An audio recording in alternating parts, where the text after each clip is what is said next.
भगवान गणेश का सर हाथी का था, लेकिन जब उनका विवाद भगवान परशुराम से हुआ तो युद्ध में उनका एक दांत भी टूट गया, इसीलिए उन्हें एक दंत भी कहा जाता है।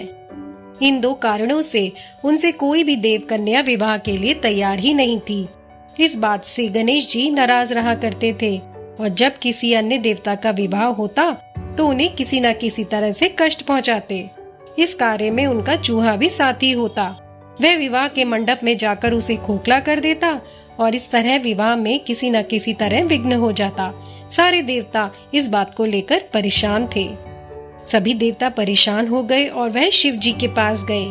शिव पार्वती ने सलाह दी कि देवगण, आपको इस समस्या के समाधान के लिए ब्रह्मा जी के पास जाना चाहिए। सभी देवता ब्रह्मा जी के पास पहुंचे। तब वह योग लीन में थे। कुछ देर बाद योग बल से दो कन्याएं अवतरित हुईं, जिनके नाम ब्रह्मा जी ने रिद्धि और सिद्धि रखे। यह ब्रह्मा जी की मानस पुत्रियां थीं। इन दोनों को लेकर ब्रह्मा जी गणेश जी के पास पहुंचे और कहा कि वह उन्हें शिक्षा दें। गणेश जी तैयार हो गए। जब भी चूहा गणेश जी के पास किसी के विवाह की सूचना लाता तो रिद्धि और सिद्धि ध्यान बांटने के लिए कोई न कोई प्रसंग छेड़ देती। इस तरह से विवाह भी निर्विघ्न होने लगे। एक दिन चूहा आया और उसने देवताओं के निर्विघ्न विवाह के बारे में बताया। तब गणेश जी को सारा मामला समझ में आया। गणेश जी के क्रोधित होने से पहले ब्रह्मा जी उनके पास रिद्धि और सिद्धि को लेकर प्रकट हुए।